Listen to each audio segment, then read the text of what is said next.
Vamos falar de Gabriel Bortoleto, Thiago, que completou, né, a sua primeira temporada na Fórmula 1 e entre altos e baixos, né? Eu acho que, né, tem muita gente que acabou cornetando o piloto brasileiro, outros achando que o que ele fez também foi acima das expectativas. Uma briga bem acirrada com o Hülkenberg na questão da classificação, das classificações. Obviamente, na pontuação, uma vantagem ampla para o piloto alemão, muito também por conta do pódio, né, depois de 239 corridas. Pensando friamente, né, 24 corridas, 6 sprints, o que você achou, analisando, avaliando essa temporada inicial do Gabriel Bortoleto na Fórmula 1? O extrato, para mim, é muito positivo do que fez o Gabriel Bortoleto. Você pega em classificações, o cara conseguir ganhar de 15 a 14, que seja apertado, mas ganhar de um cara que é tido como uma referência em classificação, que até recentemente estava maltratando o Magnussen nesse mesmo segmento, né, andando muito mais rápido que ele em classificação. Então, eu acho que fica uma imagem muito positiva para o Gabriel. Corneta sempre vai ter. Então você pega qualquer talento brasileiro em qualquer modalidade, o cara dá uma escorregada, ele leva a pedrada. O João Fonseca agora no tênis, assim, a cada semana, a cada eliminação tem alguém lá esperando para cornetar. E é normal, no automobilismo também, é um talento que está surgindo, as pessoas vão cobrar, principalmente aquele cara que não conhece muito o automobilismo, né, só acompanha superficialmente, vai botar essa pressão, vai exigir, e é normal.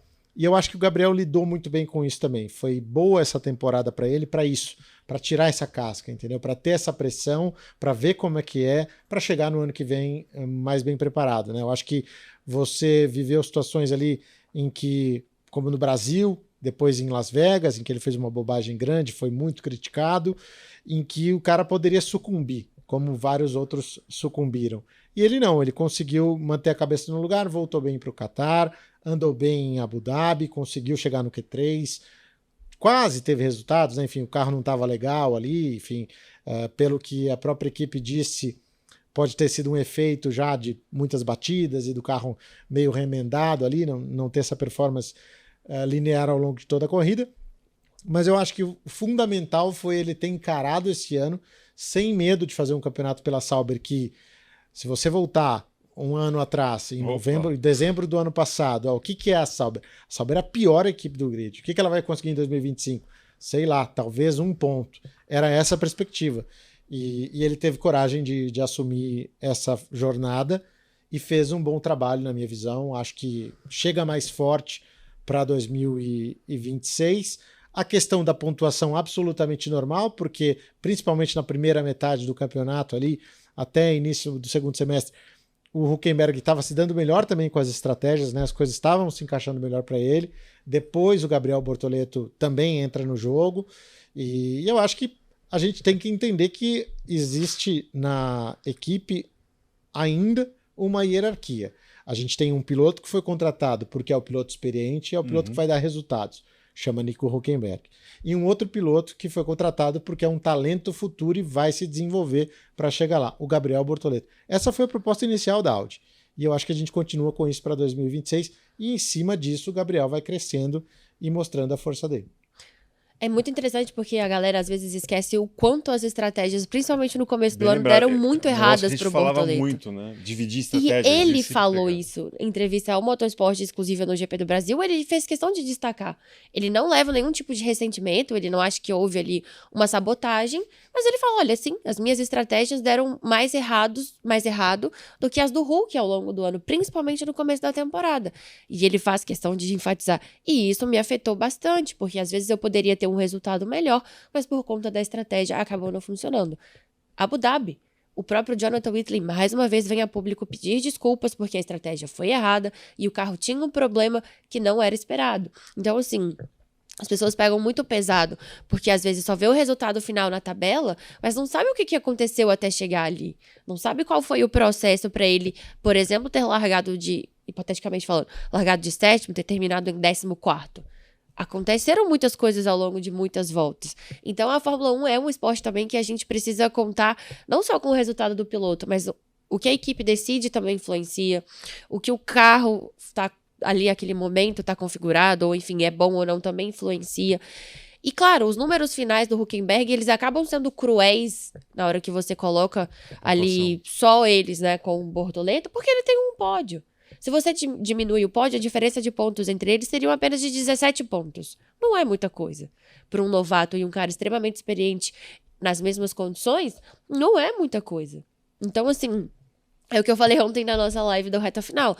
Para mim, ele foi nota 7, cometeu os erros que tinham que cometer de iniciante, teve momentos muito brilhantes, então ele teve aquela curva de oscilação que acho que todo mundo esperava, foi além do que a gente esperava pelo que a Sauber tinha feito no ano anterior e no começo do ano, então acho que ele fecha esse primeiro ano com a confiança e principalmente com a confiança do Binotto, com a confiança do Whitley, com a confiança das pessoas que precisam que acreditem nele. O que o brasileiro acha ou deixa de achar não é um problema dele, entendeu? E nem tem que abalar ele. E nem também. tem que abalar ele, exato. As pessoas que ele precisam que confiam nele, confiam no trabalho dele e estão aí muito seguros com o que ele vai entregar e que sabem que ele pode entregar. E isso é o mais importante. Você sabe, Eric, que eu tenho uma percepção de que o brasileiro amadureceu na hora de assistir Fórmula 1. Então tem o cara que corneta? Tem. Mas hoje as pessoas não assistem Fórmula 1 para ver brasileiro. É diferente do que foi na Sim. época do Rubinho e do Massa. As pessoas assistiam para torcer, querendo ver o que vai fazer o Massa, o que vai fazer o Rubinho. Agora não, agora é um complemento. A pessoa vai assistir a Fórmula 1. Tem lá um brasileiro, que bom, vamos acompanhar o que ele pode fazer. Eu acho que essa maturidade do fã especificamente preserva um pouco mais o Gabriel do que foi com esses outros nomes no passado, em que a torcida estava muito em cima e era isso, a corrida era para assistir o brasileiro, não é mais assim. E uma coisa que a Isa já falou, inclusive em outros programas, quem dos novatos não teve uma oscilação? Sim. Se você pegar todos, eles tiveram ali altos e baixos, assim como o Gabriel Bortoleto. O Radiar começou o ano batendo na volta de apresentação. Sem largar, né? E também outros momentos, beleza, acho que foi promovido a Red Bull, isso mostra realmente que fez um trabalho muito bom. Mas, por exemplo, o Andrea Kimi Antonelli, que talvez foi o que mais representou essa curva, né? Porque teve um momento no campeonato que o Kimi Antonelli era achincalhado de uma forma bizarra, sim. bizarra. E depois, tudo depois da visita ao túmulo da Ayrton Senna, parece que o moleque... Túmulo Gate. Não, Eu amo Túmulo Gate, gente, incrível. Os memes são os melhores, assim, tem um que eu não posso falar aqui, mas que envolve Adriano Galisteu, é muito engraçado. O Jack tá rindo lá no fundo. Não, mas é muito engraçado, né, porque depois parece que ele realmente consegue ali entender, né, e começa a evoluir, ser aquele Antonelli que talvez o Toto Wolff sempre sonhou. Né, mas também, né, um alto ali, vai para baixo, sobe de novo. E o Gabriel Bortoleto também, eu acho que isso é normal e tem a questão do tempo de experiência num carro de Fórmula 1 antes, efetivamente, de começar a carreira na Fórmula 1. Né? E que o brasileiro não teve. Simplesmente o Bortoleto não teve esse tempo e ele teve que aprender aprender ali, valendo ponto. Né? Eu acho que tem esse fator que tá passando pano, muita gente deve estar pensando nisso. Não, é que a gente está aqui também para analisar, né? Se fosse simples assim, de resultado, bater o olho e ver resultado, a gente não está aqui discutindo, né? E essa questão do passapano é um piloto estreante, então um paninho você sempre vai passar. Terminou com o Hülkenberg com uma pontuação muito maior do que a dele. Tá bom, é o primeiro ano. Se no ano que vem terminar assim também, aí vale uma reflexão. Mas primeiro ano é para aprender, é para se desenvolver e para isso que ele tá lá. Então o próprio Antonelli teve uma diferença brutal também de pontos em relação ao Russell. Mas é o primeiro ano, então é válido passar esse pano e entender que no ano que vem as coisas mudam. E não é como se o Bortoleto também não tivesse feito nada de bom ao longo da temporada, né? Exato. A sensação que a gente vê é que muita gente só pega os momentos em que ele falhou. Ele foi consistente em muitas corridas, ele foi muito bem em algumas corridas, ele foi mal em algumas corridas. Mas às vezes as pessoas pegam tanto só o que ele fez de mal, que parece que ele não fez nada bom ao longo do ano. Assim, e não foi inteiro. Assim. Exato. Então, e tem uma questão que eu achei muito interessante do que ele falou, acho que foi nesse fim de semana ou no anterior? Acho que foi nesse fim de semana, Isa, que perguntaram, não, ano que vem um carro novo, você vai ter que se adaptar, né? E aí? Pô, mas eu venho me adaptando nos últimos anos todos com carro novo. Né? Então, tipo, Fórmula 3, Fórmula 2, Fórmula 1, esse carro, e agora Fórmula 1 com um novo carro. Então, a chavinha de ter que me adaptar tá ligada ali faz tempo, né? É pior, vai ser pior para quem já tá acostumado com o mesmo carro ali, todo ano. Há muitos anos, exato. Então, nesse caso, tá tudo certo. É verdade, eu não tinha parado pra pensar nisso, né? Não. Só mais um ano em que ele vai ter que ele lidar vai- com outro carro. Que ele vai ter que lidar com outro carro, que ele vai ter que se virar, né?